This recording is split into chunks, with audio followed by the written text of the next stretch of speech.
Welcome here, where the time does not exist. Beautiful. Nice. We are probably living in the ugliest times in history because if you go like 100 years back, you would see much more harmony. I agree completely with you, and I'm very sad. This year we saw the most beautiful house in the world with my students. Tell me about it. We need more space. Can we build it a bit higher? And said, it's like lifting your head up. I mean, architects want freedom, but it's not their choice, the freedom. About 50 new buildings with flat roofs of rich clients, unrespectful architects that destroyed this village. They live in a wasteland and then they go to holiday to Caribbean. What kind of beauty are you then talking about? Huh? What would Plečnik say if he would be alive? Today, it would not be allowed to touch this wall. I would like to ask you, how do you feel there? I know, Maruša, I can tell you. When it inspires me back, then I know it's beyond me. I see your eyes light up also. Two things are important in life. One is friends and the second is your garden. I love it. I love it. I love it.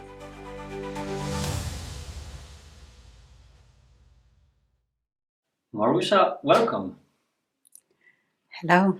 Yeah. Good day. Yeah. So we will start with 10 questions, which are rapid fire questions. This means that what comes to your mind, you just shoot, okay? Okay. Okay, first question. What is your favorite place?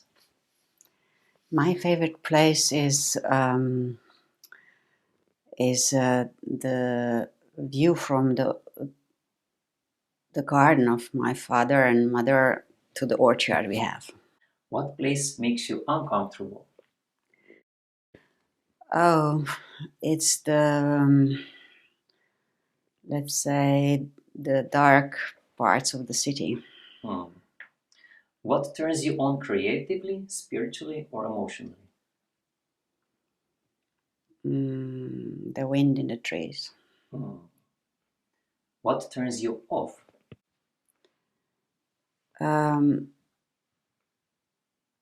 If I don't succeed to convince people into things that I try to help them and make them good. What sound or noise do you love? I love the sound of the birds in my tree. What sound or noise do you hate? It's the noise in my ears I have all the time. Okay. What superpower would you like to have?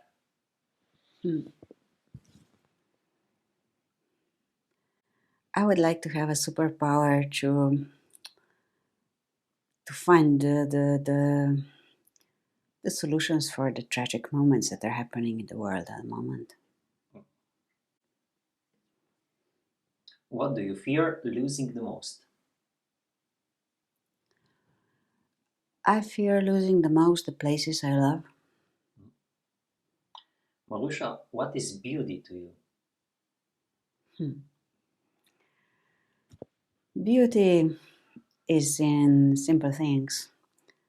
Beauty is in the morning light, in the open view to the horizon of the sea, in the snowy mountains.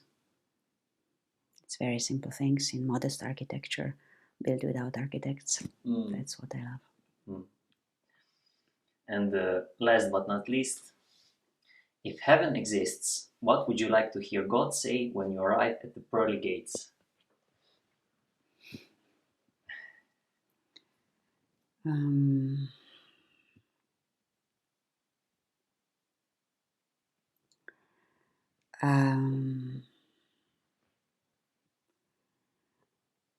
I would love him to say what my dear friend wrote me last week when I was on my island, to say that welcome here, where the time does not exist. Beautiful. Nice. You see, you made it through. These are the 10 questions. And nice, yeah. Some of the answers were really nice, but we will not start there. Let's just start with the broad topic. Maruša, why architecture? I really don't know. I don't know why I made this decision, because I really didn't know what to expect when I decided to study this. I had no particular idea of how the architecture works, how the architect work. But I was thinking about that later on, what made me thinking about that. And I think I was, after, let's say, after my first childhood, I was paying a lot of attention to the places where I was. I remembered I liked observing very much. And I'm very connected to certain places that are connected with the places of my childhood. I remember them very strongly. Then somehow we had some friends, some family friends, who helped us, particularly one, she's a scenographer, to arrange things in our house. And my father decided when we grew up with my sister to refurbish the attic of the house where we lived. And then we helped, and this architect made a plan. And this plan actually is nothing special, it's just a mansarda. But how the windows are placed, and that my room has light coming from three sides, that is a kind of an open space that you see to the staircase, and somehow how she organized the spaces later on, when I was already working as an architect, I realized that this somehow influenced me, made me think that this is an interesting work. I like to draw. I was drawing a lot. I like this kind of courses was in the school. That's perhaps something that put all the things together. Although I was first more thinking to become a teacher. Well, that is still my wish, my desire. My grandparents were teachers. My grandmother, my mother is a teacher. My sister is a teacher. So that's part of my family. That is also kind of connecting to this work with the children that I really love. That my also father, who's not a teacher, but he really is very good with kids. But in a source, I mean, you are a teacher, isn't it? You teach on the faculty, but you're trying to say that you would like to teach like younger generations, actually. Yeah. Really? I was in secondary school. I was teaching gym, really preschool kids. They're really young kids. Then I was teaching them skiing. Then I have, in a way, I have no problems getting in contact with kids. That's something I never learned. That's something that I have. Then my father has it as well, and my daughter has it as well. Do they like you? Do they like you? Do they? The kids? How do they? Often, yes. Yeah, I have already an eye contact. That very often I see it. The response. I like playing with kids. I like being like a kid with them. That's something that I'm enjoying in a way. Yeah. I mean, you for sure. I'm asking because I'm the same. Actually, kids love to be around me. I must decide also to open to them, but if I do decide this, then it's just a no-brainer. Then the chemistry just flows. Perhaps it has to do something with the inner child is actually in us, if you allow it to flow through. But tell me, so if you would be a teacher, what would you teach actually? Would you, because you wouldn't teach architecture as a or would you? You would have a specific course in school, architecture. What would you like to teach? Well, at the moment I'm teaching much older kids, say already adults, and architecture. But my first wishes were teaching the primary school first classes, first years. Yeah. Okay. I wish to teach in a village school. That was my first wish. Oh, nice.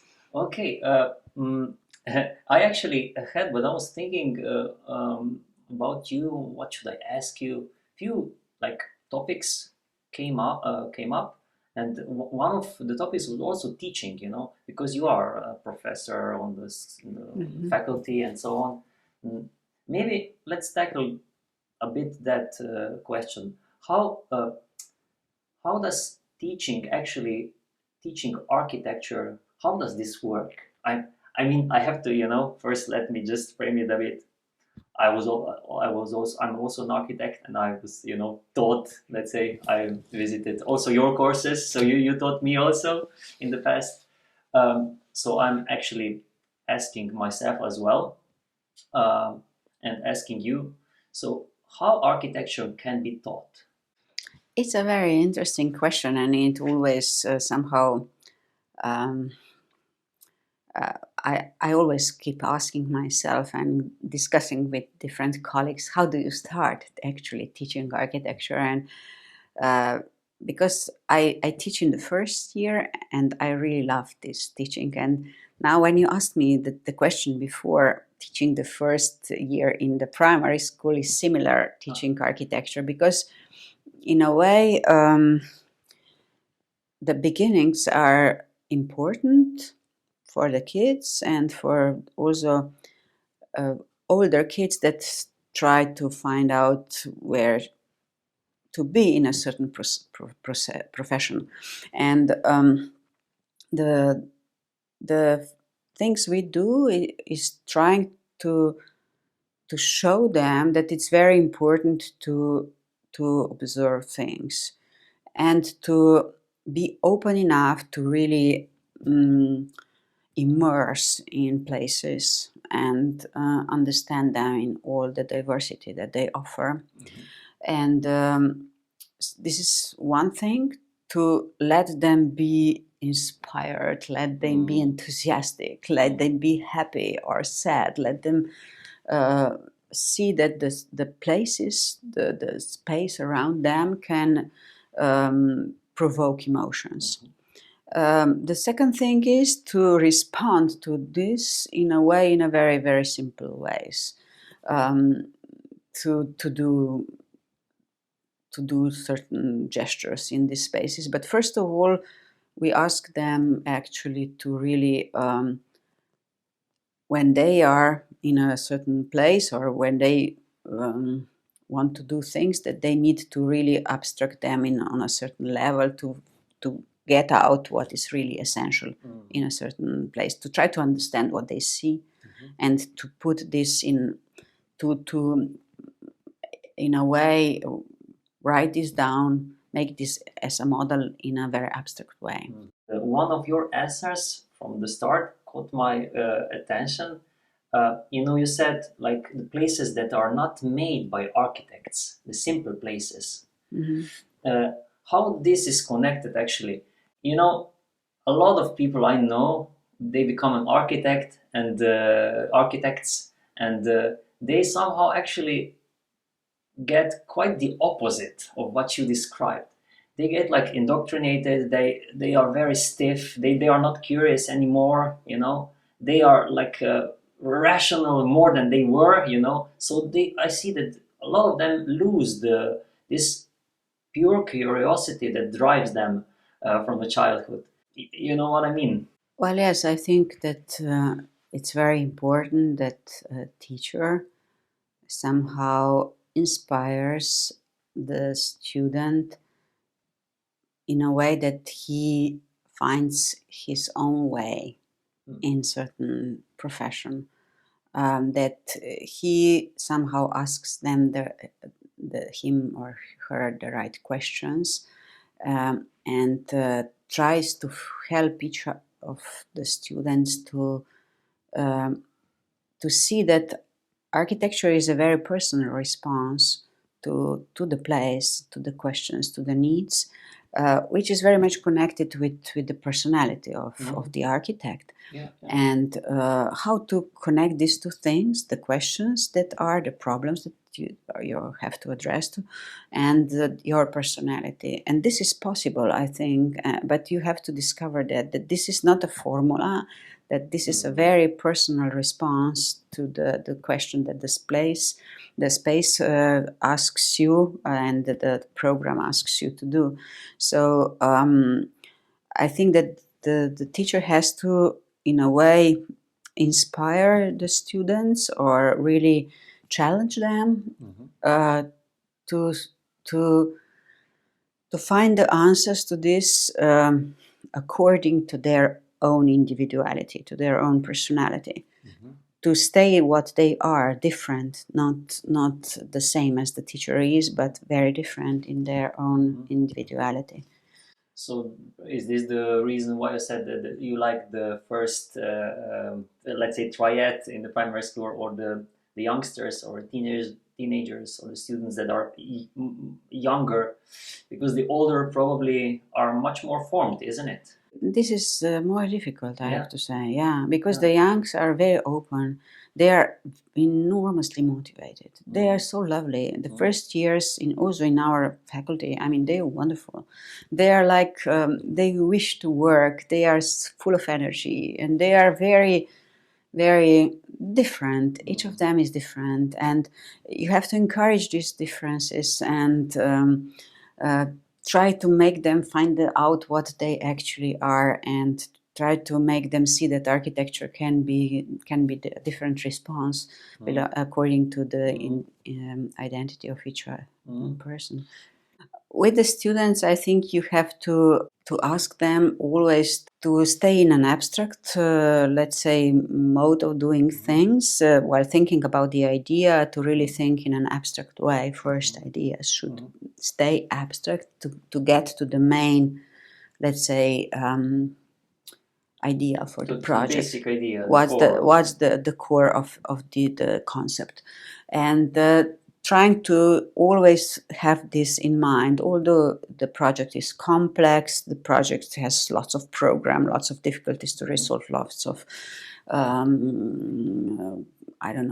different tasks to do, from construction to the site, to the program, whatever they need to resolve in elderly years, that they do just not follow just this, but that they ask themselves, what is the place that you are doing, you are placing your house in, and what are the people that are your users? These two questions are for me essential, because I think architecture responsibility is to find the right answer for the place where the building is placed, and for the people that are the users, that are not always the clients, for the users. So these two things are for me essential.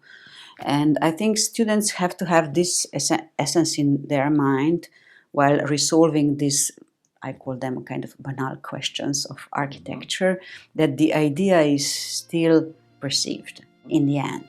When the building is very complex, and that is not just a pragmatic solution of this, let's say, functional, technological questions, but also is a very clear statement to the place and for the user. And these are for me some things that we try to put in a book we did for Venice Biennale, that are some topics that are interesting also me and us in the office, in the projects, that are somehow driving us through this, let's say, the processes of planning and building that have nothing to do with clients' desires. So you have to make students aware that beside the program, the wishes of the client and the demands of the place, there is always in architecture something beyond that. That is, let's say, the light, the materiality, the open view, the path, the concept, in a way that the clients are not probably interested in that. So architecture has topics that are not interesting the clients, nor the developers, the people who are deciding about the place, but are your personal inner, let's say, it's your personal inner happiness that strives you to go on with the complexity of the work you are doing. And the students have to be aware all the time that although their projects are bigger and bigger, that still there is the idea that has to be simple behind it.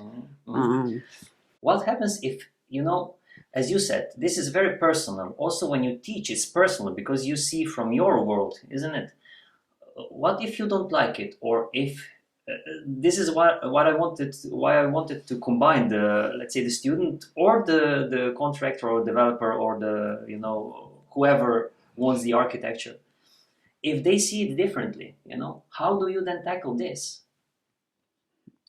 You mean the student? Yeah. If the student, like for example, let's be very concrete. You like, for example, light, openness, but the student may want or like very like the opposite things, like brutalism, closed, dark. How do you respond to that then? And also the client could be the same. They could say, no, we want not maybe the style that it's different, but we want to have as much as room as possible. We don't like open, we don't want because it's not financially, all of these forces that are different to your actually feeling, how you want to, what you want to actually do in the world. I do it differently. With the students, I know I have to step back and I ask them, why do they think that's the best way to go on with that? So I with the students, I need to respect their ideas. I have to be open to that. Also, they can do something that I don't like, but I need answers. Why is this done like that? Because we work a lot following our intuition, but in architecture, it's not like in art or sculpture. We have to at the end to realize our projects. That's why we have to find the arguments why some things are like they are. We cannot say that is something I dreamt about, or that is my personal wish to do something like that. I mean, clients usually and practice wants you to have really clear responses to that. But with the students, you have to ask them to know the answers. Why do they want to do something that is different that I would do it? And I think as a teacher, I have to respect that. If they can answer in an objective way, that means that they can relate to the place, they relate to something that everybody could understand, that it goes. If they say that they were dreaming about it, it does not go. If they like something, that does not go. But if they find a reason why they want an introverted space, not an extroverted one, then of course we discuss that. So you probably, the approach is different. You probably leave them, isn't it? If they want to do like different style, you leave them. But when you enter when you have clients, if the client says, no, I don't like this, what do you do then? And it's quite the opposite of what you actually, your first intuition, your basic idea is, How do you respond to that? I don't know. We do a solution and we try to explain it. I think it's very important also to explain to the client that the idea is not something that you just wake up and put on the paper in a minute. It's something that grows through time, and it's a process before you are convinced that this is the right answer to the problem.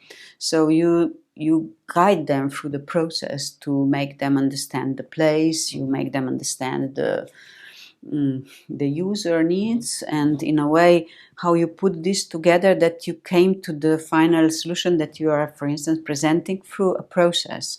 And this process is trying to respond to some objective logic of the place, and also to the spirit of the place, whatever you find somehow there, and try to explain them how you see that people will use your proposal.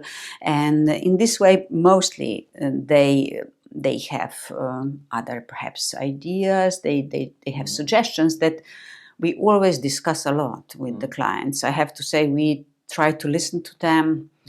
We try to respect them. I never come to say this is my offer and we go like that. Otherwise, we don't go. No, I mean, we have 10, 20 meetings to develop and change all the time the idea.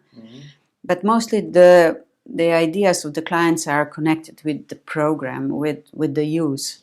of the building, not so much with the response to the place. But is there a difference, because you do a lot of, you can tell me if this is mostly true for your practice, you do a lot of public buildings, isn't it? Is there a difference between the public buildings and the private buildings, because private buildings, the clients can be, I presume, and I know from my practice, a lot of times they can say, no, I want this, I want this, and they're, you do it. That's probably why I don't do so many private buildings. This is what I was aiming to. Because we did some, and we have some really good experiences with people, with our clients, but they were open enough to listen to us. These are wonderful experiences. But some clients are not open enough. They just have their own perception, and they take you just to get the permit, and I'm really not, in a way. We struggled a couple of times, and it was really humiliating. Yeah, I feel the same. This is what I wanted to actually come to, because a lot of people also asked me if I would just draw them their idea, and I said, no, just find somebody else. I don't draw, I'm an architect, but this is not the point of it, just to draw you an idea. So I know what you mean. But this is what I want to tackle from the start, when you said buildings that are not made by architects, that are very simple, is then maybe the saying or the notion true that architects are just for the elites and for the clients that have money? What is the role of architect, let's say, for the everyday man, everyday common people? Well, that's a very good question and an interesting one. Yes,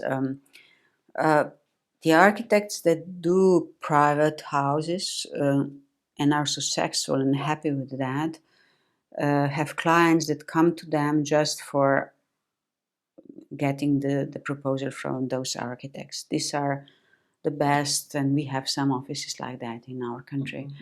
Then there are some clients that are not really interested in what architecture can offer them. They want to have an image, they want to have a nice facade, they have to have an impressive living room. They are not interested actually in the values that architecture somehow can develop in different projects. Then there is kind of the majority of people who are wishing to have a private house, that they have a certain image of the house. They don't understand the space. I mean, they don't understand what is actually the value of the space. They have an image of the materialization of it, not of the void. For instance, for me, the value of the space is your corner window. This is something that I think that the people don't understand that. They have an image, they want to have a bay window, but from the outside. They don't understand what it offers actually from the inside. So they have a very banal and very simplified image of a house, and that is somehow arriving from what they see around. And they are not interested so much in the interior of the house or the spaces inside and outside beside the house. And this is something that interests me as an architect, not the form, but the quality of the approach, of how you are welcomed by the house, how you enter, how you go through the house, and then how you experience the view outside, the first view, and then go on. Now I'm just explaining you a house we are doing now. But in a way, it's very interesting actually, this house we are doing. It's in a beautiful spot, really beautiful, and I was really afraid we would destroy this place by doing that. And the clients are very, very nice. They are actually very modest, very nice people from Bohin, and he's a policeman and she's a cook, actually. But they listen to us. And they follow us and they respect us. It's incredible, beautiful. And now the house is standing and they are inside and they experience what we talked about. And I think, yeah. It's already finished, or it's in the process of finishing or planning? It's on the roof. The roof is standing. It's not finished yet. No. Yeah, but this is private, isn't it? This is one of the private, but one of the rare buildings you do. They were actually patient. I think that is very important, that they have the capacity to listen, to understand, and they respect. They really respect. We had also a very nice story here in Glince, a very small house, that I'm explaining this story all the time because it's so wonderful.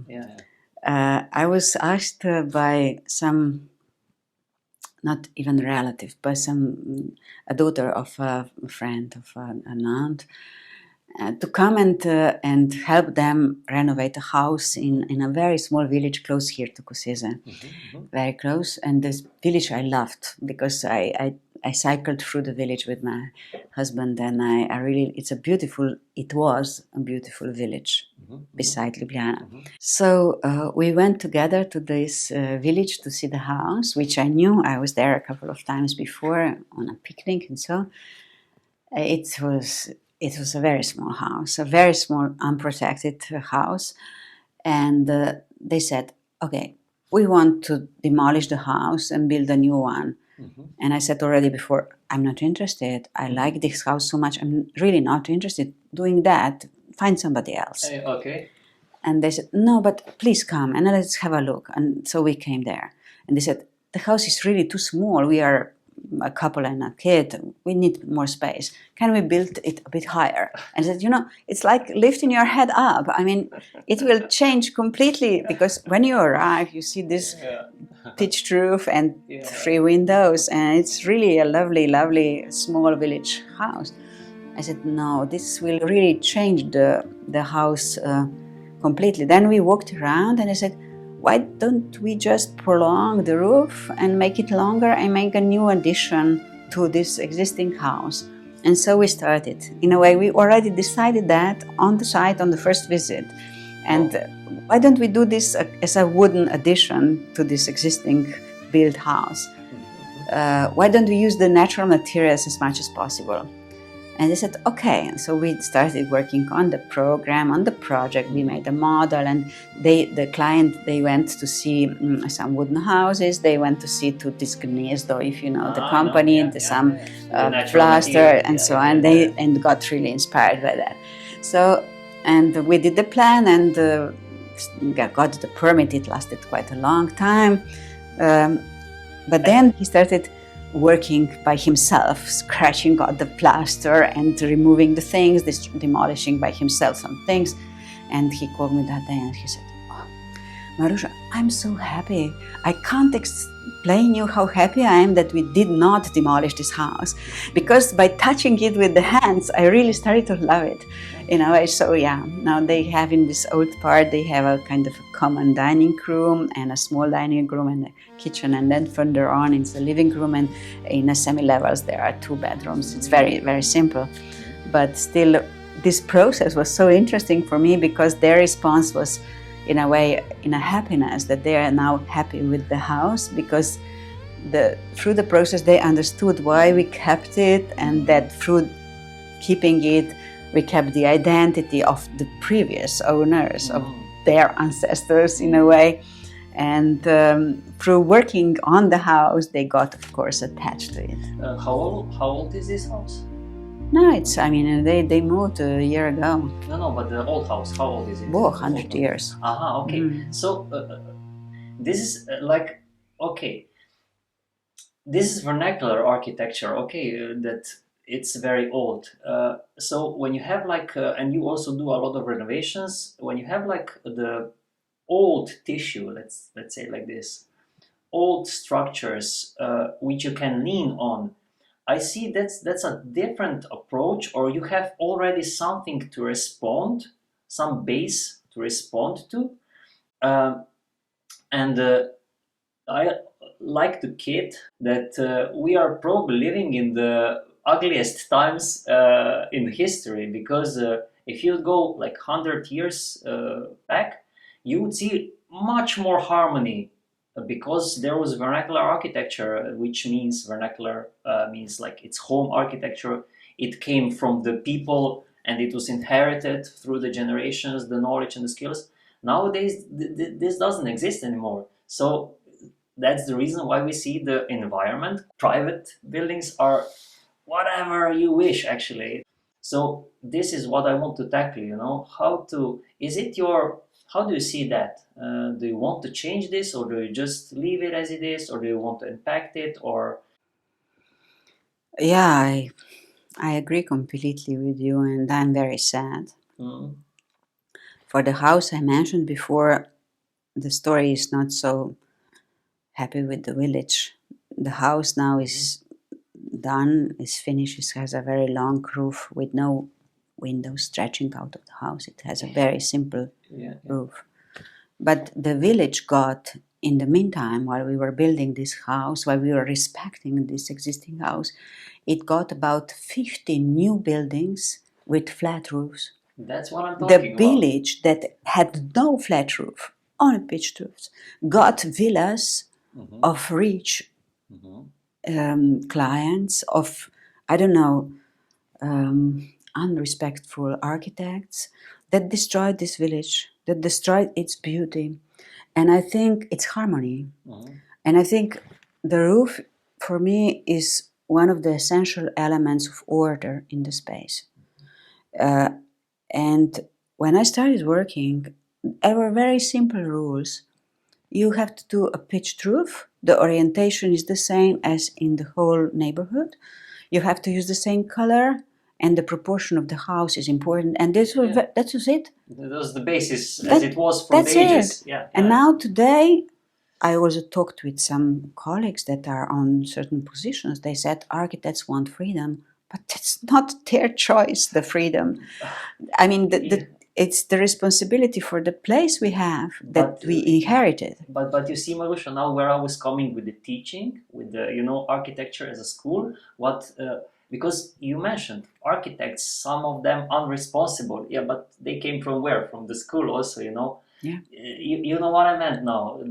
All of these forces that actually produce our environment, and as I said, I see that it's much more disharmonious. It's let's be blunt. It's uglier. It's very ugly. Also in the countryside, actually, to pretty large extent nowadays, it's degraded.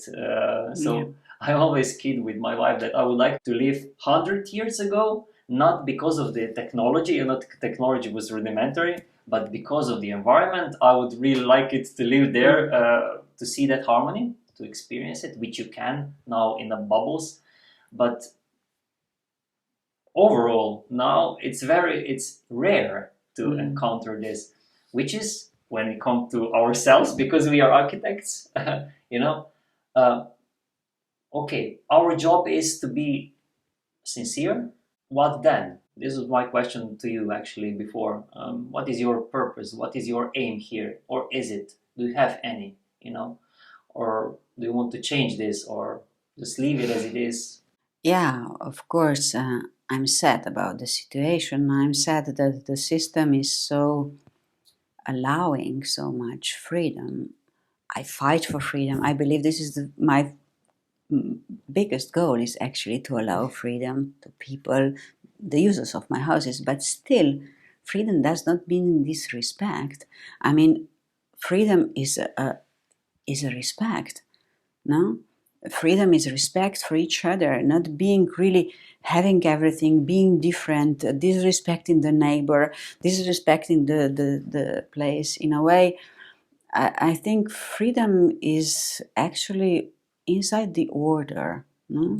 And the order means respecting each other, and the harmony is a very important thing, as you mentioned.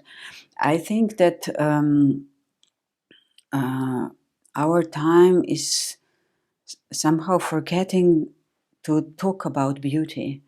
I think beauty is something that makes everybody happy. Why people are going now in the summer in all these beautiful places?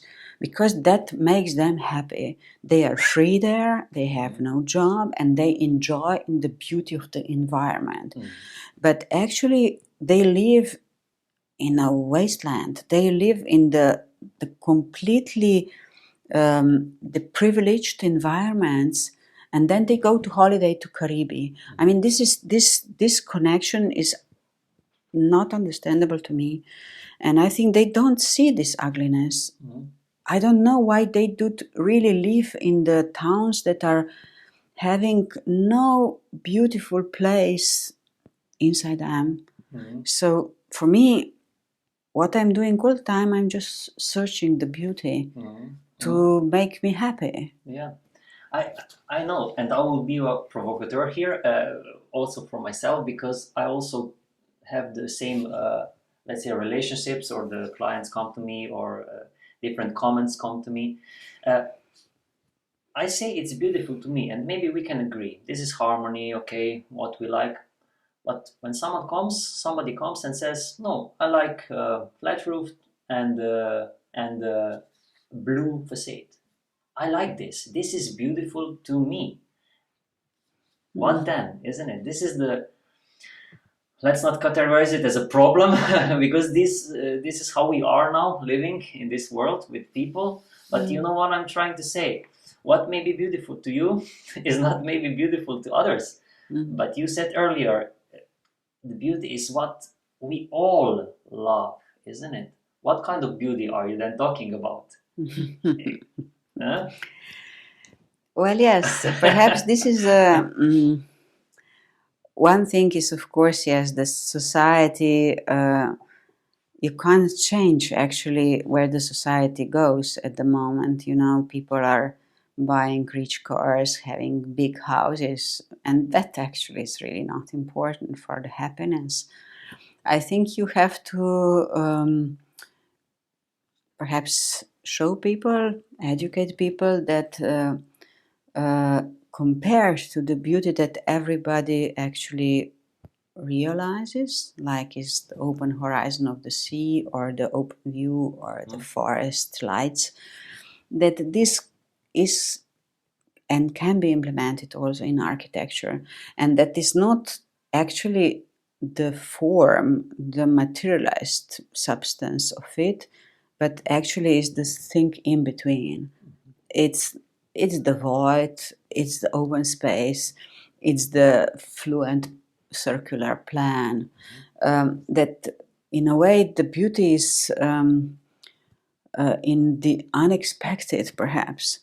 And people are not open enough actually to really understand that and see that and compare that, because I think that everybody somehow can agree that the sunny day with the spring trees is a beautiful thing, and I think it could be related also to architecture. Yeah, yeah. So maybe what you are saying is that there are some, let's say, archetypes or some broad, or maybe, yeah, let's say like broad topics or frames that are maybe beautiful to everybody, like freedom. We long for freedom, so freedom can be in the horizon or spacious light and so on. And if we touch that, if we try to make those sound much more than flat roofs or this superfluous or artificial beautiful things, then maybe, yeah, we can find some common ground between people. Yeah, I think for me also as an architect, I can say that sometimes you're struggling for certain details, for some materials, but in the end, what counts is actually the space. No? So if the details are really not properly done like you would wish to, and if you don't have the money to do the facade like you wanted, we have often this kind of problems. I can imagine. But then at the end, it stays the main idea, how you organize the space. And this is perhaps very or even more important than the material substance. This is interesting. You are saying this because these are different architects would say different things. Zumthor, as you know, would say material, not the form. But you are now saying, yeah, the form or the flow or whatever. So what is the essence here then of the architecture? Well, for yes, you. Zumthor has the clients that have a lot of money to treat his materials really good. I don't have this fortune. I do public projects that have very little money, and very often you don't have the chance really to deal with better materials or to really put them together in the right way. That's why I somehow I'm much more interested, but not only because of this, let's say, lack of money, but in a personal way, I'm much more interested in the flow of the space. I'm much more interested in the empty space, how it works, how you circulate here around. That's something, how the light guides you through the space, more than in the frame of this space, in the, let's say, in the materiality of the frame. But you wouldn't say that the material doesn't matter? Huh? Of course it does. Yeah. Of course it does. It makes the space warm or cold, and it brings focus to the right parts in a way. Also here we are focused towards the greenery immediately, or we are having here an open wall with certain focus on other things. So the materiality actually creates the composition of the frame, which guides you in a way towards the focus where you want to put it in the space. So it's very important, yes, how you treat the walls, let's say. Yeah. What are your actually ideal references, architectural references? And you can also say what are your let's say people you look up to, or architecture you look up to, or that you have strong like emotions to. What would be the first, let's say, references, thoughts?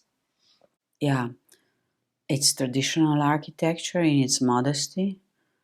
Then it's the Slovene modern, like with its clearness in construction and materiality and its sense for the place. Although being really modern, it has respect, no? And that is something I really, really appreciate. But this is a difficult architecture. You need time to really immerse into it, to not just feel it, but also understand it. Then, of course, also classical architecture in the world, where you find things that are still valuable for the work we do today, that you see that the principles were always there, like I don't know, all the archaeological sites from the prehistoric times in Ireland. That's what I actually like, or really modest architecture from the north. And recently, I have to say, the inspirations mostly come to me from ballet, from Iberic Peninsula, from Spain and Portugal. that there is architecture that is very tectonic, very simple, very contextual, but still following the time, being really radical, really modern, also dealing with the existing and the new. It's much more radical than the cases we have here. And it deals with the topics that I'm interested in. It's actually the light, the space, the flow of the space. Something. Yeah, you mentioned a few times now the horizon and the sea and so on. So this open space, is this something that brings you like inspires you a lot? It's part of the building. Actually, I think you have to know when the focus is the fireplace or the introverted space, or when or something else, or when you want the house to open up. I think modern architecture enabled us to really connect the interior and exterior of the buildings, and this is something that we are somehow working on that a lot. That interests me a lot, to be, while being inside, also partly outside. That's what I actually like, because I'm a person coming from a village, from close to the nature. I grew up beside the forest, and a large forest, no houses around, just the open view to the orchard and the forest behind. So that is something I carried with me all my life.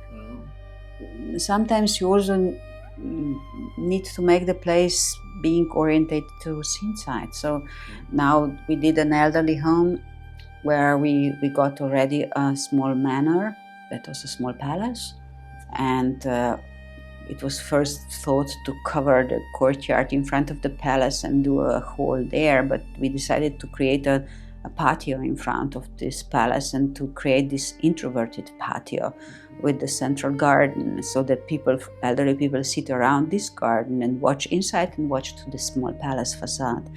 And then while entering inside to the reception, you turn around and you walk through the hall towards the main terrace that opens to the view.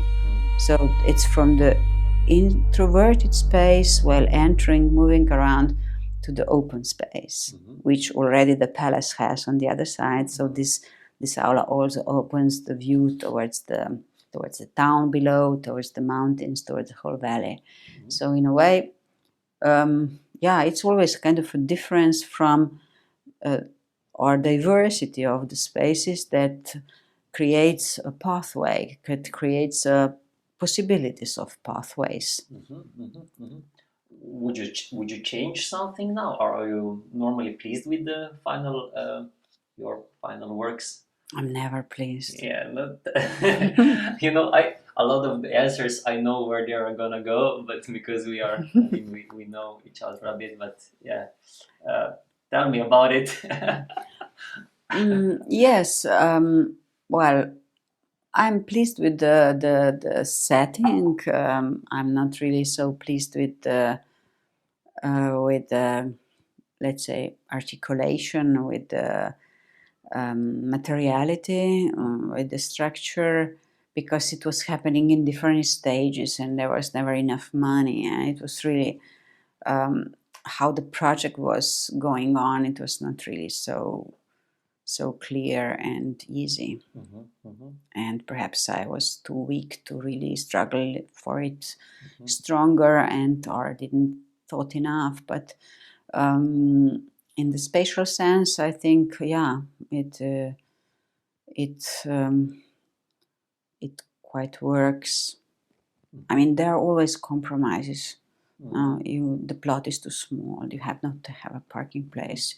You have no money. You do just one part, and then the other, and then the third, and then the fourth. I mean, this fourth is not even in planning. The third one is not finished. I mean, it's, and then putting all the things together, it's not easy, and you don't know when you have to be really aggressive and strong and fighting, and where you have to be soft and smooth and go on in a way. It's still a struggle now that you are, older. Yeah, it's when you are younger, you think, okay, I'm young and nobody believes me and nobody trusts me. But when you are older, sometimes you are a bit sad because they don't trust you still. That was my actually, because between us, I'm, let's say, younger, few generations younger than you are, but I know exactly what you mean, because even for me, when I'm thinking back, exactly what you describe now, when you're getting older and you have you do a lot of references and you still ask yourself, why don't people believe me? Do you do this? No, it's humiliating, I have to say. There are often people that are educated and intellectuals, doctors. They don't believe you. They treat you like a slave. I mean, I'm not really interested. It's really humiliating. I would prefer to go to Gaza and work there instead of really working for rich people for asking me what to draw them, what they want. I mean, I'm really not interested in that. That's your boundary. You feel, where is then your boundary? Where would you say, no, that's not for me? I still try to be optimistic and and I always try. I try to convince them. I try to explain them. But they, now we are just working on a small shop, and they actually, we had an interesting idea, and they didn't want to have it, and they pushed us to do it really what they want, and I'm really unhappy, and they don't understand and they don't respect, and it's so really, and they are educated. I mean, they are almost architects that are talking to us. No? So in a way, I have better communication with people that are not from our profession. That's exactly what I sensed, and what I was struggling how to ask you from the start, because I feel the same. When the common people, you can actually maybe show him that there are so many qualities, and you can guide them and see, and then they probably a lot of times they respond, because they are open. But with some people, it's like done deal, and it's much harder to pierce through, which is a struggle. Yeah, I know what you're talking about.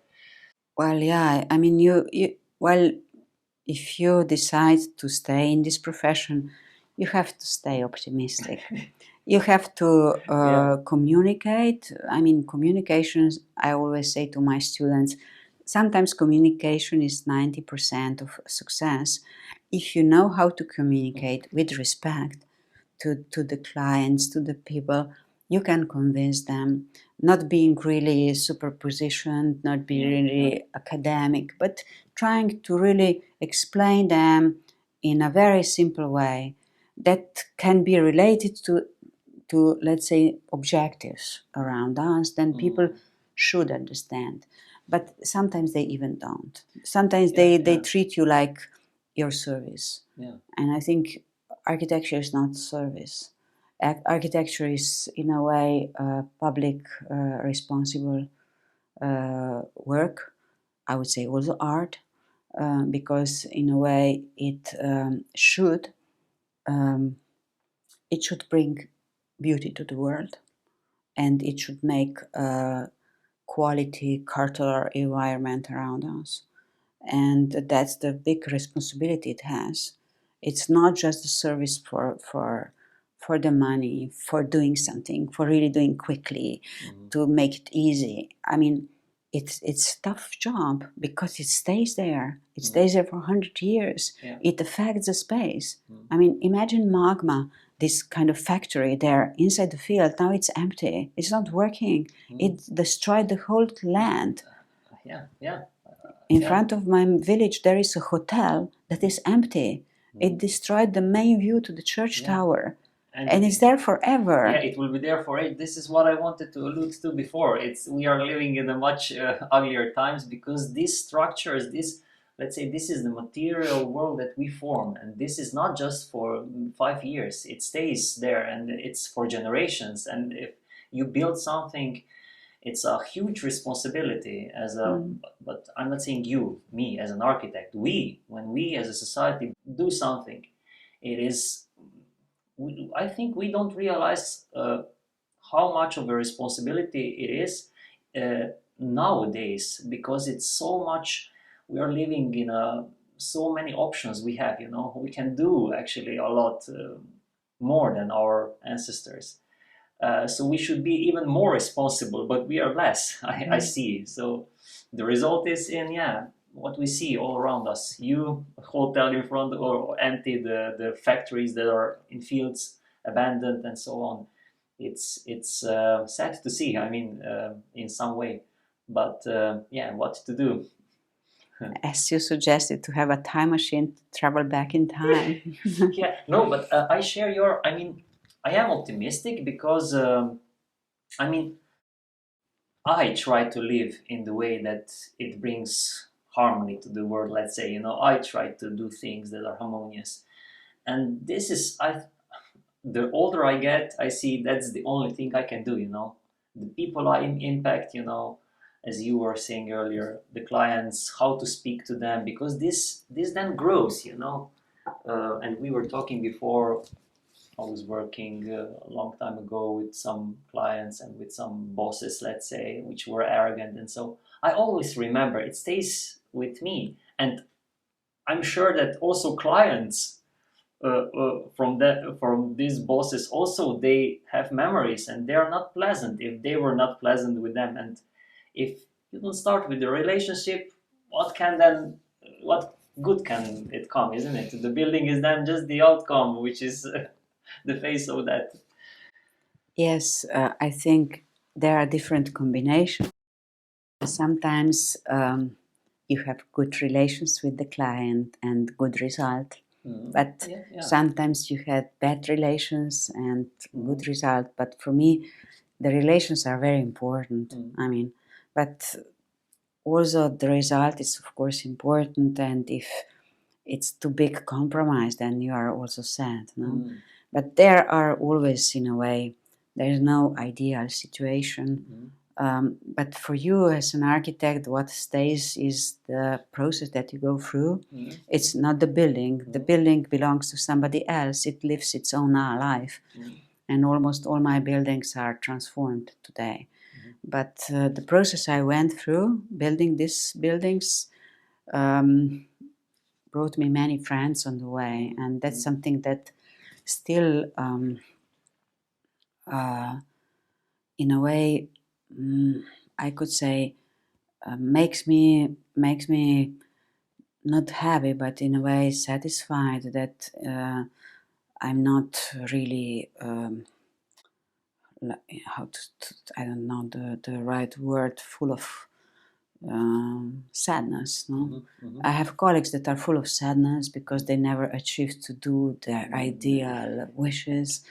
I try to do the best, of course, and usually it's a compromise. It's not the ideal situation, but still, what stays with me is the people I met on the way.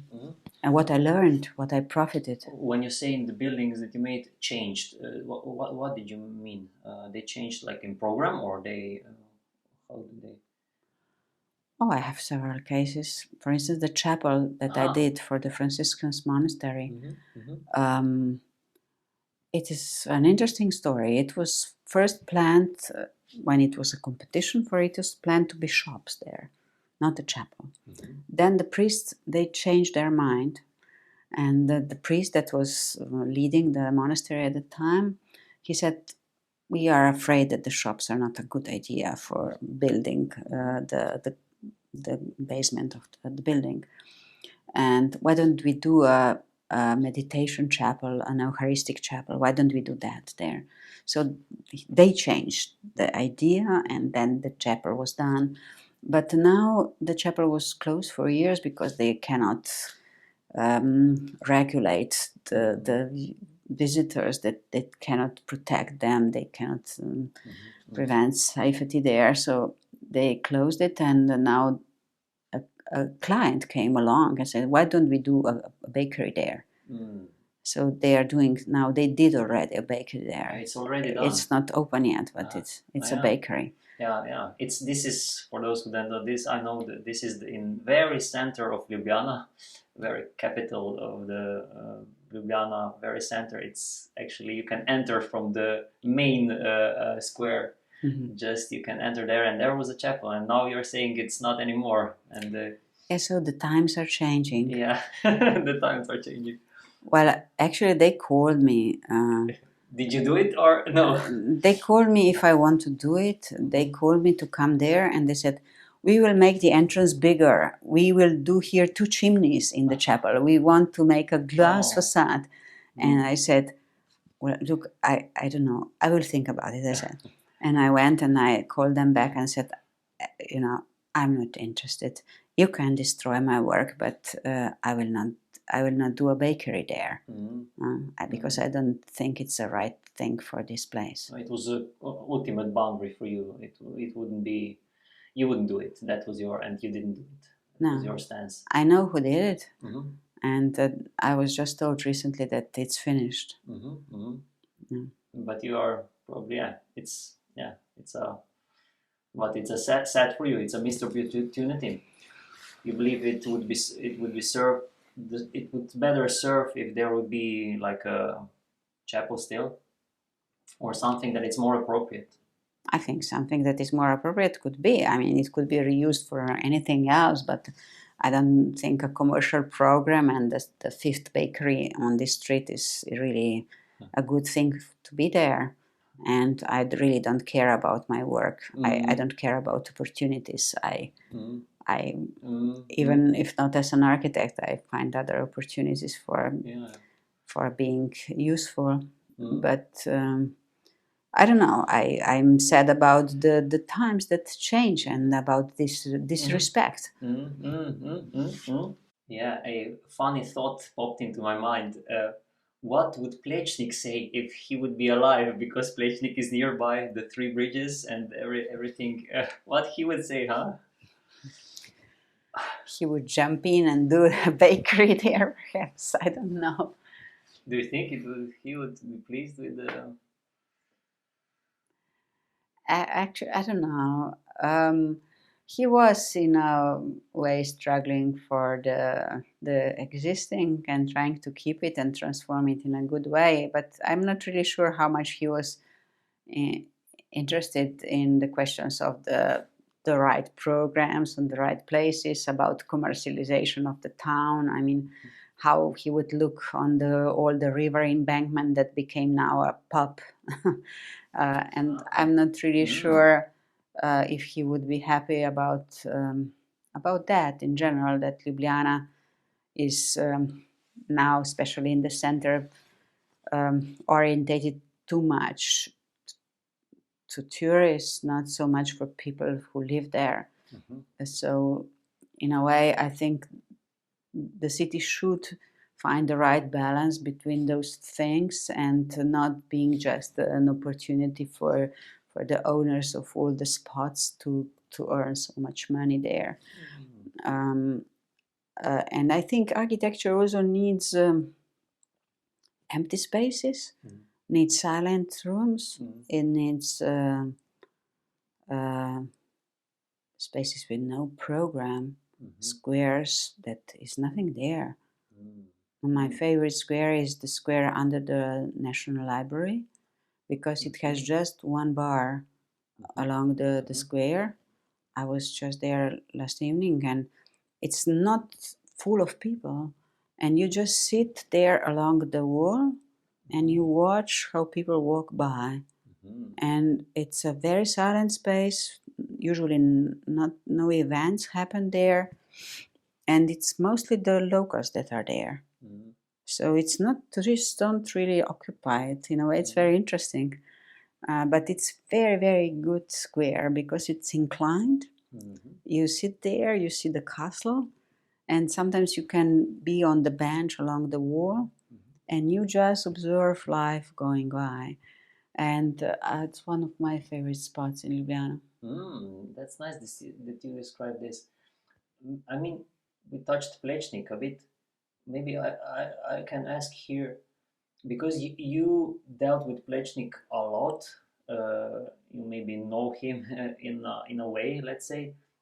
What do you think he would nowadays? What would he think of the city, Ljubljana? Uh, how the city transformed?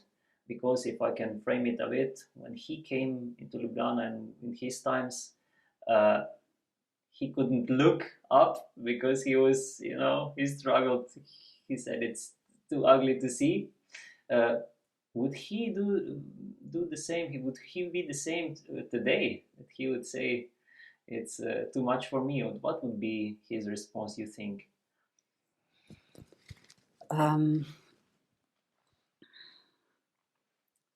I think that the city today is very different due to the things that he did.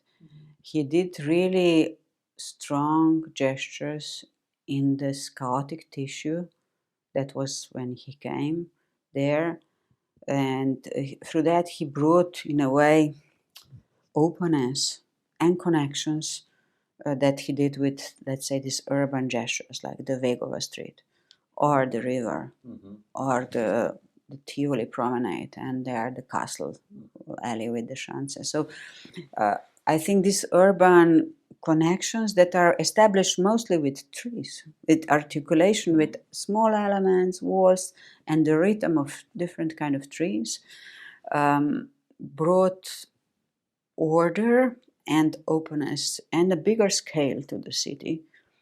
And perhaps he would do the same today, now, because the city still has a lot of chaotic situations, urban situations, that he would do order and hopefully with the trees, not with big constructions like we have them now along the railway. He would create, he created very green spaces now.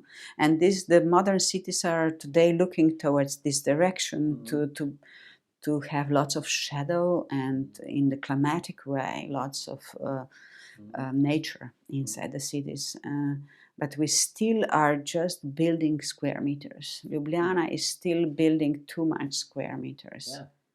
And that's, I think, making profit through this construction, not really making places for people.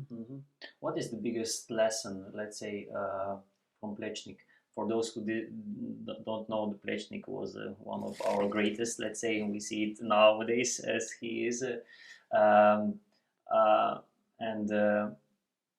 You renovated also his house and so on. What is the biggest lesson that you took from him or his work, let's say? Well, I'm still learning, and I'm happy I met him through his work, actually. Because I started doing my research, let's say, with Jugovec, with this roof that I did a book about him. Then through Jugovec, I came to Ravnikar, who was the teacher of Jugovec, now Edvard Ravnikar. And by trying to understand Ravnikar, then I came to Plečnik, while working also on the renovation of his house. But in recent years, we did some studies also with my students and with my assistant András, while trying to do the research about his projects that were dealing with the existing protected areas. And actually what we discovered there, and we are still discovering and learning through research of his projects, so many interesting topics that are so relevant for us today. And one of them is that when he was allowed actually to tackle the historic buildings like the Roman Wall or the Schanze or the Križanke, he tackled this tissue, this substance, this historic substance of the old walls quite radically, no? Opening them, scratching off the plaster on Križanke, making windows, putting bridges on the existing protection wall. But through that, he organized the space, no? And he opened these historic places for the public. So he made them public. And what I said, for Schanze, it was an old wall and a hill. And he did the bridge and the stair, and he organized the circular path all around this ruin. Today, it would not be allowed to touch this wall. No, they would do a fence around it, and we could just observe, look, this is the part of the whole old fortress. But now we can walk on it. Climbers can climb on it. We can go through it, around it. I mean, it's completely liberated for visitors to enjoy this incredibly beautiful spot of Ljubljana. So he, in a way, liberated the past, making it public, making it free accessible as a public space. Also for Križanke. Križanke was an old monastery that was not allowed people to enter. They opened up the space. They created different places inside, different squares inside this monastery. They put young people inside with the school. They are attached to this school, like they're fighting now for the school to stay there, which is really so strong. And it's a public program and a public places inside there that now the city tries to close this even more and more and put this as an introverted structure again, which is actually sad. So I think he was not really aware that what he was doing that. That's the question and topic of our time. Open up, making places public. He was not really so aware what he did, but he had supporters like Frances Delay that were supporting him, the conservators allowing him to do that. And we are happy to have this today, to be part of our city. These are actually places where you can sit for free that he created. I mean, the wall in front of the library, if you know this old lifted wall, you can walk on it and there are benches. And people walk there and sit on these benches and observe the promenade below. I mean, you don't need to pay a coffee, you just can be there. It's magical. You are describing it also in a magical way. I know exactly what you mean. I for sure will embed some pictures in it because this is nice also to see. It's nice to live it. But you were explaining the Schanze. This is on the very hill near the castle, where the castle hill, let's say. I was living there in the center a few years.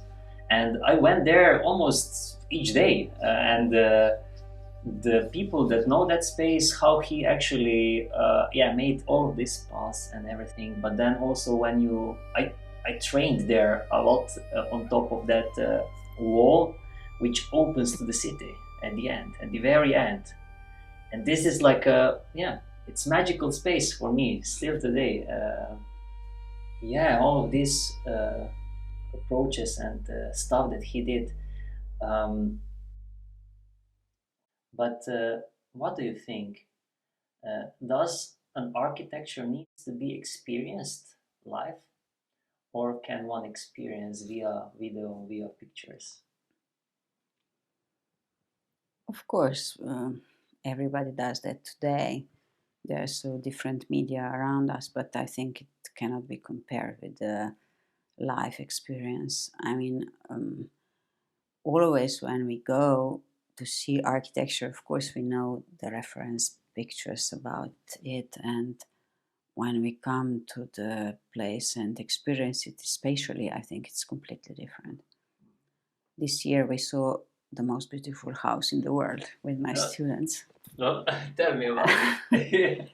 It was I knew, of course, we all knew it, the students knew it, we knew the plans, we knew the images and everything. But when we came there, it was a completely different experience. We decided to go to Mallorca. We go every year for a study trip with the students for 1 week. And I said, why don't we go? Mallorca has so much really relevant, interesting new housing projects at the moment. And let's go and see what they do. This is a so-called IBARI initiative, which is really very, very good and important in Spain and especially in the Balearic Islands. But I said, if we go, there is also a reference house that is there. It is Canlis by Jornotson. And we have to go and see it. And the students started to organize it, and they said, we did everything, you organized everything, but the house is closed. I said, I will not go. This is the only thing I really need to see. This is the house. So they did their best, and we had the chance to enter. And actually, it is really so beautiful, because already the spot is special. It's on the top of a cliff. And when we came there, the student just ran to see the sea and said, no, please. This is something we were waiting all the time to see this house. Please respect the other, while observing and walking around, that everybody has a space for himself to really have the time and the silence to really walk through the whole complex and experiences individually. So they did that, and it was really very nice. You walk through a kind of a wall and a door with a special window where you already see the sea, but slowly moving through patio, you enter the main open patio that opens like a open U-shaped patio towards the sea horizon. And then you have a canopy around it, so you sit in the shadow and you can see the sea all the time. You have this back somehow protected. Then there are several houses and patios all around that you somehow can be completely alone, and there are rooms where you are inside, you don't see the window frames because they are glued from the outside, so you think as you are outside. So it's very simply built out of this local sandstone, and very tectonic, very archetypical. You can think it's from the Greek times, or you can compare it to the Legoland cemetery in Stockholm. I mean, there are lots of references there, but still it's very archetypical. It's like a very primeval. It's like it was always there. This is what I like to call timeless architecture.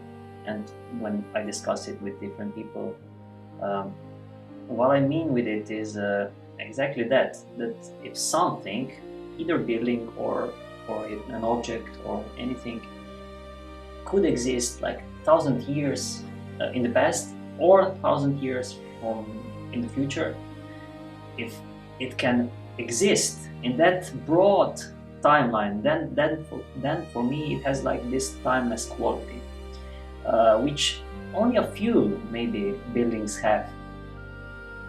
Normally either they are from the past or they are very special, like this building made from an architect, but they are like rare jewels. They're not common, and Sean says for sure that, and the building that now you described is, I can already sense, has that some of that feeling. I had one experience, similar experience, when visiting one of the Frank Lloyd Wright's buildings, Usonian buildings. It's Pope Lagley House, close to Washington, and it blew my mind actually. It's when I entered, not just when I entered, it was the whole experience, but inside it made me cry. And later I was asking myself, what, as we architects, what did happen? Why? Probably it was the total work of art, which was so impactful, as it would, like this house, this living room would resonate with all of the shapes, materials, details, connections, light, and everything. That actually made me very, very emotional, and I was just like in awe, standing there. This is what we are talking, actually the same. Well, I had no chance actually to see Bright in America yet. I would love to, but I saw some works by Louis Kahn, and I'm not really big fan of the States. and I'm happy I was there before the times that are now so changed. But I think it still has such beautiful nature and incredible modern art. And Louis Kahn and Frank Lloyd Wright. Yeah. This is the luck they have. Yeah. And actually, seeing Kahn for me was also very, very strong. Mm. I have to say, I knew, of course, the projects and the plans, and it seemed to me very rigid, geometrical, very symmetrical, very, in a way, ordered, in a way, it's tectonic, but somehow, let's say, not boring, but serious. Yeah, yeah. But when you come and enter this architecture, it's completely different than seen on the images, because you experience the flow of the space. It's a free floor plan, and the light just guides you through these buildings, and it's so dynamic that the space is really dynamic compared to the plan, which is really so ordered. So this is a kind of a, how does it, paradox? A paradox, for sure, Yeah. for sure. But the buildings really work very free. No, I actually, I'm the opposite. I didn't experience Louis Kahn yet, which I would like to. But speaking about what you see in pictures via video and what you experience, it's true. It's completely different, and the genius works and the geniuses like we are talking now can these works have something that cannot be actually, probably it cannot be explained, because it's a paradox, because you cannot lay it down like this. But yeah, I know exactly what you mean, and it's a magical, always magical experience when you are enveloped in these buildings. In that house actually that I mentioned, later I was thinking and I was studying there. He also, it's so made in harmony that he also oriented the screws, which were not crosses but lines. He oriented them in a line, which is crazy to think to which extent he went. But this is not my point. The point is that it's beyond that. It's beyond that small things or the order or the flow. It's combined everything, which then brings something that it's larger. And I felt the same in the his famous falling water. When you look at the falling water on the pictures, you see it's like a majestic, almost like a monumental. But then when you're there, it's like, yeah, I want to be here. It's very small. It's human scale. It's vernacular to me. Traditional architecture, I would say, it's completely the opposite of what I thought. It's so home. You feel at home, and it's not intrusive, which it's paradox, because it's built on the very stream, a very falling water, the water there. And what you said, it's true. It's a paradox, probably, that it has these forces that are the opposite, but they are somehow joined in a correct, let's say, I don't know how to explain it, way.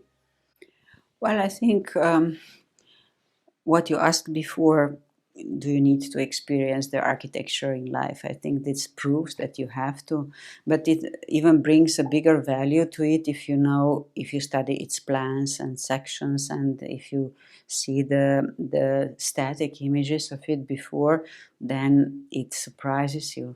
And I think this creates even a stronger experience, I think, for you if you study this architecture in plans as an architect. No? I don't really know how people perceive this. What do they think about, let's say, Louis Kahn's gallery in Fort Worth or something? I don't know. But as an architect, I think for me it is even stronger reference if I experience it and study it and understand how it was concepted, how it was done, and how it works in the space today. All these levels together somehow create a stronger, let's say, a reference for you in a way. A lot of times I don't. When I talk to common people, not common, which are not, like, say, technicians or architects or engineers, I say you don't even need to understand. It's not that you need to understand, like, floor plan sections and what was done and why it is important, but just feel the impact of it. How do you feel in it? That's the if. It's like music. When you listen to it, you don't need to know the structure and who wrote it and so on. If you get this feeling out of it, then that's the baseline. And then we as architects, we like to dissect it and know why it is done that way. Because we need to understand it, yes. And of course, I always trust first my first impressions. I don't really study it before. I somehow study it after. It's also I'm asked, do I research the building before I start working, or do I just go there? I just go there and I let be inspired first. It's like a child. If you're like that, in that manner, then it's probably the right start, or the most basic start. I mean, just that we don't make references for the other references with other architects. I mean, also your work inspires me. You know, the Brescia, for example. I remembered now when we were talking about Louis Kahn and Frank Lloyd Wright. That space also the same. When I did Hope, I went there a few times, and it's like it's magical, because it's integrated in a tissue in a way that it feels as if it would be there. It is there from the ages. So maybe you tell me, how do you see? I know what to ask you. How do you see when you visit your places that came from you? I was thinking about that. I have to tell you, sometimes when I return to places I did, I feel like at home. When I come to Plečnik house, I was there really hundreds of times, bringing friends, showing them the house. But when I come there, I feel like at home, because of certain, in a way, space there, or this circulation around. Also, some other buildings that I go, I feel quite comfortable. And I was thinking, is it because I did them, or why do I feel there in a way comfortable? Although in Brescia, I have to say I don't, because they put this terrible roof that is standing on the square all the time, and it's actually, they don't remove it all the year. I know what you mean, but I'm looking past that. Yes, sometimes you see that they don't really respect what you meant, but in some places I really feel comfortable, and I don't really know, it's subjective because I was involved in the process, because I was it's familiar to me, like how you move through, how the light gets in, how the materiality is, like the huge hostel in Raun. I don't really know. I would like to ask you, how do you feel there? I know, Maruša. I can tell you. You know why? Because probably it is beyond you as a person. I feel this when I work, and I a lot of times kid how I know that my work, let's say, or that the stuff I do, it's good. When it inspires me back, then I know it's beyond me. And what you said earlier, that idea, just you are trying to stay open, and then the idea comes. Then you are not there, you know, you as a knowledgeable professor, let's say. and the idea comes. Let's not go there where it comes from, but it's beyond you. And when you return, you don't return and say, "Oh, this is me doing it." It influences. It has the same impact as we were talking earlier with the Frank Lloyd Wright buildings. He's not there as a person, but it's something beyond him. And in your works, if they inspire you back, this is probably the reason. It's beyond you as a person. Mm-hmm. I don't know. Yeah, it was just a thought, and this is I'm talking mostly for myself because this is my let's say reference or anchor point.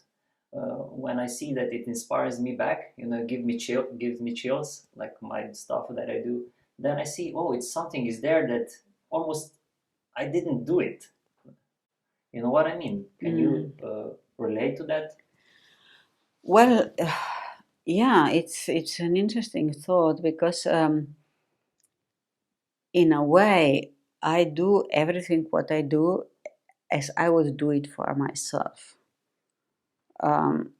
Everything, all the spaces I think about like doing them for myself. This elderly home, a colleague of mine said, "Oh, I really don't care how it is. I will never be there. But I do it as I would do it for myself. Yeah. No, I want to do it as good as possible, as it would be for myself. But on the other hand, if you want people to experience that, you have to step a bit back, not being really personal in the sense of, I don't know, materialization or making it too personal how you articulate the space. You have to do it still very abstract so that people can recognize it as well, although they are different. So the architecture has to be, I'd say, it open. It has to be open in the way that all the people, although they are very different, can experience what you want to open them up there. Mm-hmm. So in a way, how to do that? You're doing that as you would do it for yourself, but doing it in such a bit abstract way, not to be too personal. Yeah. It's again the paradox. It could be.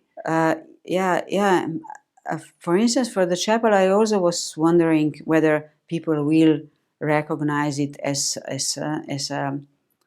a sacred space. Will they feel themselves? Will they find there what they are looking for? It was for me a big question. Also for the elderly home, do they feel there as at home, or in a way, for everything I do, I doubt. I doubt a lot. Yeah. Because I don't really know if the users will find there what they are looking for. Yeah.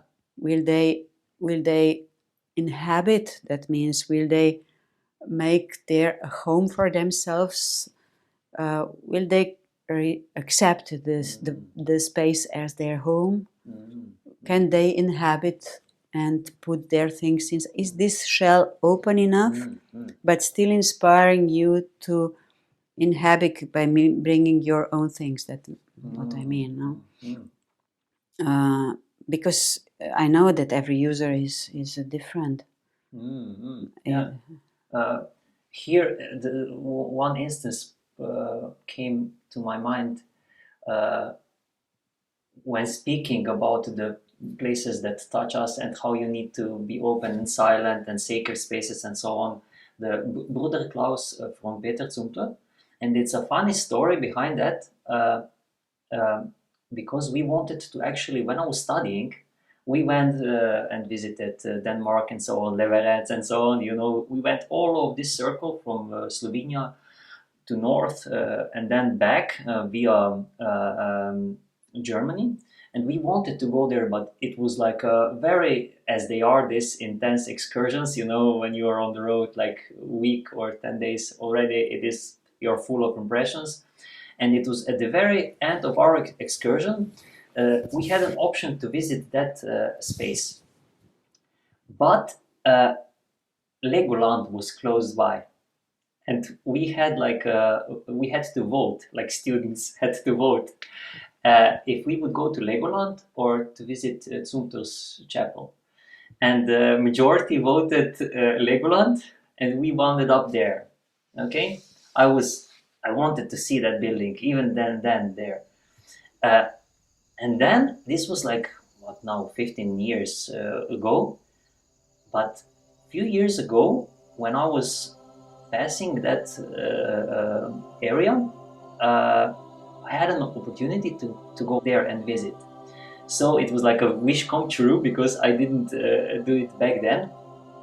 And I remembered what Zumthor actually said. He didn't like that these buses come with students, and as you were saying earlier with that house, don't just rush and see and just, take photos and so on. And I was then, when I was visited the chapel, I was pleased that we didn't visit it with the group, because it would probably it would ruin my experience. And what happened is that I came there in the morning hours, and I stayed there for probably 5 or 6 hours. I couldn't go, I couldn't leave. And this is, I always say, this is probably one of the few buildings that I felt as if human didn't build it, as if it would grow up from the earth. And it was so, I cannot even explain how I felt there, but it was like serene probably is the right word. I felt at home there, and I felt as if I would be like, I visit sometimes these caves or something, natural spaces that have this energy. But this was built, artificial, not nature. It was built from us, from humans. And I felt the same there inside. And it was something to do for sure because of the way it was done. It was burned from the inside, the light, and then the pond in the middle of the molten lead. Lead floor, the candles inside, the light puncturing via these drops of light. All of this and much more gave me this experience, which I wouldn't have if we would be there with a group. So this is what I now remembered. I see your eyes lit up also. You know what I'm talking. Yeah. I was there a couple of times. Yeah, you were there. Yes, I was there a couple of times. And what I really like is that you need to park far away and walk through the fields, and suddenly you see the chapel. I mean, you see an unusual object beside the forest in the field, and you walk towards it you see it from different sides. You somehow move smoothly through the field, and this approach is, I think, essential because it somehow makes you slow down, forget about this everything disturbing you around, and trying to prepare to enter there. So, and it's also a very big difference between this vast open field and this very, very small chapel, this bright space and this dark introverted room. So I think it's emotionally very strong. I didn't think of that before, but it's very true, and you now give me an idea. I know what to do with my project, a long-time project that I do. It's so strong, what you now described, the way that you have to leave something behind, the parking place, the baggage that you came with. And you know what? I actually had this, I was living in a forest house for half a year, a few years ago, and it was the same. I had to park like 50 or something meters and leave car there, everything, and then I had to walk through the meadow and the forest toward that house. And I didn't think of that before, but thank you now, Maruša. No, it's different forces. This is the reason why I said it's not just light and everything. It's also discovery for me a lot of times, you know, because I